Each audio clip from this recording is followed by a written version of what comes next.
ꯃꯌꯥꯝꯒꯤ ꯃꯐꯝꯗ ꯇꯔꯥ ꯂꯣꯟꯅꯗꯨꯅ ꯈꯨꯔꯨꯝꯖꯔꯤ ꯋꯥꯔꯤ ꯃꯇꯦꯛ ꯑꯃꯇꯪ ꯂꯤꯖꯒꯦ ꯋꯥꯔꯤꯗꯤ ꯑꯁꯤꯅꯤ ꯃꯃꯥ ꯃꯄꯥ ꯑꯣꯏꯕꯅ ꯃꯆꯥ ꯅꯨꯄꯤ ꯑꯃ ꯄꯣꯛꯑꯦ ꯃꯆꯥ ꯅꯨꯄꯥ ꯑꯃ ꯁꯣꯝꯗ ꯑꯃ ꯄꯣꯛꯑꯦ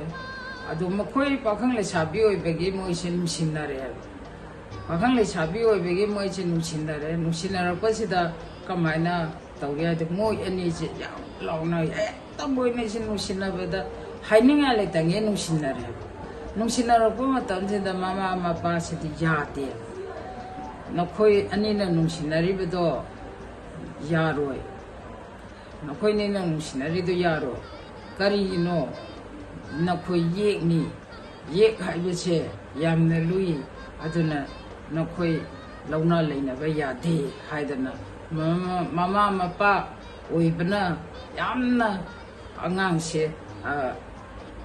सोमदसु मपाना चाइरे सोमदसु मपा ममाना चाइरे मोय अनेसे पुरा खनबा दो ओइरेबको अदगी मखोय अनेजी नुंसिनरिबनिना थादोकनबसे ngamdreba moine ji thadokna je ngamdreba adegi mama anu mokhoy ni si kamai tawni haida moine si tanare ima ipana khoi ni se chelabadi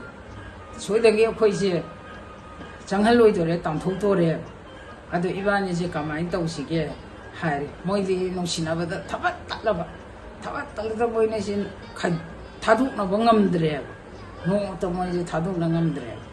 अदे कमाई तौनी सिदे इमा इपाना तान थोके तान थोक्सरसनु अखोय नि चेल छेना नुदी चेले चेन बदुदगी मामा मपा सिना हरे मपा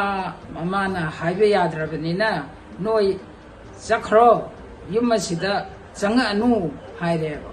अदेगी सोंगी नुपादि मामा मपा दुजु हाइरे सोंगी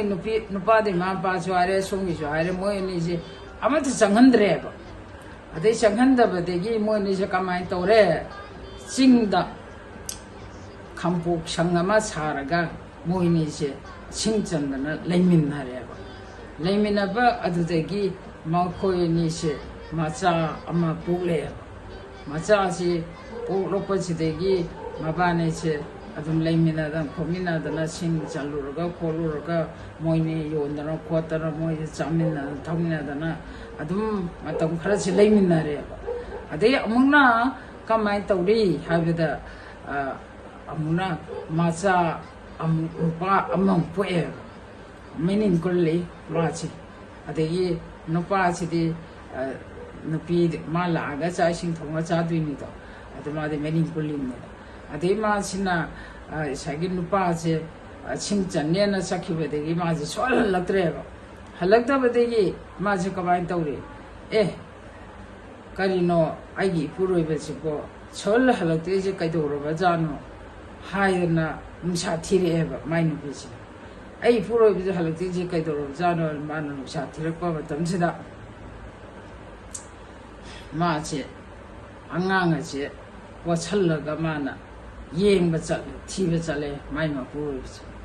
मपुरोइबदुदी इसागी लिल अमना चिक्तना माजे सिरगा लेरम सिंको खोंदु मनाबता अदे माजे कपचरे कप्पे हारगा बुंगो आइदी करमाइना तौनी नंगना सुमाइना तौरबदी आइदी कमाइ तौरगा आइदी नचा अनेजिगा कमाइ हिंगवदगेना थिंथाना ओइदना कप्पेबको थिंथाना ओइदना कपदेदी माजे हाइरी थिंथाना ओइदना कप्तना तौबदेदी माजे लाए अपुरोइबदो मा करिसु उपाय लेत्रे माना अंगांग अमो वछले अमो पामछले करिमता उपाय लेत्रे उनासिना खर तौरगा मा दोइन तौर मेदगी हौजिकी अंगांग अमा से वछले मचादना पम्मे चौबदना पछलगा मासे लाए लापदेगी मासे लाए हरगा कमाइ तौगेदा थोंग अमा उरोक थोंग अम लेरमेबा उरोक थोंगसिदा मासे अंगांगसे मा अनिदु ꯄꯝꯃꯒ ꯄꯣꯔꯒ ꯎꯔꯣꯛ ꯊꯣꯡꯗꯦ ꯋꯥ ꯃꯆꯥ ꯑꯃꯈꯛꯇꯅꯤꯗꯣ ꯑꯗꯨꯗꯤ ꯑꯉꯥꯡ ꯑꯅꯤꯁꯤ ꯄꯨꯔꯒ ꯊꯣꯡ ꯂꯥꯟꯕ ꯉꯝꯗ꯭ꯔꯦꯕ ꯑꯗꯩ ꯑꯉꯥꯡ ꯑꯅꯤꯁꯤ ꯇꯧꯕꯗꯩ ꯊꯣꯡ ꯂꯥꯟꯕ ꯉꯝꯗꯕꯗꯩ ꯃꯥꯁꯤ ꯀꯃꯥꯏꯅ ꯇꯧꯔꯒꯦ ꯍꯥꯏꯕꯗ ꯑꯉꯥꯡ ꯃꯆꯥꯁꯤ ꯃꯥ ꯐꯤꯅ ꯌꯣꯝꯁꯤꯜꯂꯒ ꯊꯣꯡ ꯃꯈꯣꯡꯗꯨ ꯊꯜꯂꯝꯃꯦꯕ ꯑꯗꯩ ꯑꯉꯥꯡ ꯈꯔ ꯆꯥꯎꯕꯁꯦ ꯄꯝꯃꯒ ꯃꯥ ꯑꯁ꯭ꯋꯥꯡꯗ ꯂꯥꯟꯊꯣꯛꯄ ꯆꯠꯂꯦꯕ ꯊꯣꯡ ꯌꯥꯏꯁꯤ ꯌꯧꯔꯛꯄ ꯀꯥꯟꯁꯤꯗ ꯀꯔꯝꯍꯥꯏꯅ ꯇꯧꯏ ꯍꯥꯏꯕꯗ ꯀꯩꯅꯣꯁꯤꯅ ꯑꯩꯈꯣꯏꯒꯤ ꯂꯪꯖꯥꯁꯤꯅ ꯑꯉꯥꯡꯁꯦ ꯆꯦꯜꯂꯒ ꯄꯥꯏꯔ ꯆꯠꯈ꯭ꯔꯦꯕ ꯑꯗꯩ ꯃꯥꯅ ꯊꯣꯡꯌꯥꯏꯗꯨ ꯂꯦꯞꯄꯒ ꯑꯉꯥꯡꯁꯦ ꯁꯨꯃꯥꯏꯅ ꯇꯧꯗꯅ ꯄꯥꯏꯈ꯭ꯔꯦ ꯑꯉꯥꯡꯁꯦ ꯆꯦꯟꯈ꯭ꯔꯦ ꯀꯃꯥꯏꯅ ꯇꯧꯅꯦꯅ ꯃꯥꯅ ꯉꯛꯇꯅ ꯌꯦꯡꯉꯤꯀꯥꯟꯗ ꯃꯁꯥꯗ ꯄꯝꯃꯤꯕ ꯑꯉꯥꯡꯗꯨꯁꯨ ꯏꯁꯤꯡꯗ ꯑꯃꯨꯛ ꯇꯥꯎꯊꯣꯛꯈ꯭ꯔꯦꯕ ꯑꯗꯩꯗꯤ ꯏꯁꯤꯡꯗ ꯇꯥꯊꯣꯛꯈꯤꯕꯗꯩꯗꯤ ꯃꯥꯁꯦ ꯑꯉꯥꯡ ꯑꯃꯁꯨ ꯆꯦꯟꯈ꯭ꯔꯦ ꯑꯃꯅ ꯏꯁꯤꯡ ꯇꯥꯈ꯭ꯔꯦ ꯃꯥꯁꯨ ꯑꯗꯨꯝ ꯉꯥꯎꯔꯦꯕ ꯃꯥꯁꯨ ꯇꯧꯐꯝ ꯈꯪꯗ꯭ꯔꯦ ꯃꯥꯁꯨ ꯑꯗꯨꯃꯥꯏꯅ ꯇꯧꯗꯅ ꯇꯧꯔꯤꯁꯤ ꯀꯔꯤꯒꯤꯅꯣ ꯍꯥꯏꯕꯗ ꯃꯃꯥ ꯃꯄꯥꯗꯨꯅ ꯍꯥꯏꯕ ꯏꯜꯂꯝꯃꯕꯗꯤ ꯁꯤ ꯐꯤꯕꯝꯁꯤ ꯑꯣꯏꯔꯣꯏ ꯍꯥꯏꯕ ꯌꯦꯛꯁꯤ ꯑꯗꯨꯛꯀꯤ ꯃꯇꯤꯛ ꯐꯠꯇꯦ ꯍꯥꯏꯕꯒꯤ ꯋꯥꯅꯤꯗ ꯍꯧꯖꯤꯛꯀꯤ ꯃꯇꯝꯗꯗꯤ ꯌꯦꯛ ꯑꯣꯏꯒꯦꯔꯥ ꯌꯦꯛ ꯍꯥꯏꯕꯗꯤ ꯀꯔꯤꯃꯠꯇ ꯈꯪꯅꯗ꯭ꯔꯦꯕ ꯀꯩꯁꯨ ꯂꯩꯇꯅ ꯈꯟꯅꯔꯦꯕ ꯊꯥꯏꯅꯗꯤ ꯑꯗꯨꯃꯥꯏꯅ ꯇꯧꯏ ꯑꯗꯨꯅ ꯅꯨꯡꯉꯥꯏꯕ ꯁꯔꯨꯛ ꯐꯪꯗꯅ ꯃꯆꯥꯁꯨ ꯃꯣꯏꯁꯨ ꯂꯣꯏꯅ ꯁꯤꯈ꯭ꯔꯦ ꯌꯦꯛꯁꯤ ꯂꯧꯅꯕꯁꯦ ꯑꯗꯨꯛꯀꯤ ꯃꯇꯤꯛ ꯐꯠꯇꯦ ꯍꯥꯏꯗꯅ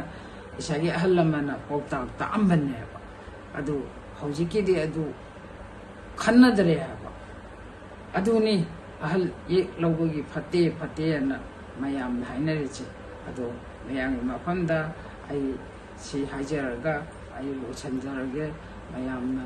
ꯋꯥꯔꯧꯕꯤꯒꯅꯨ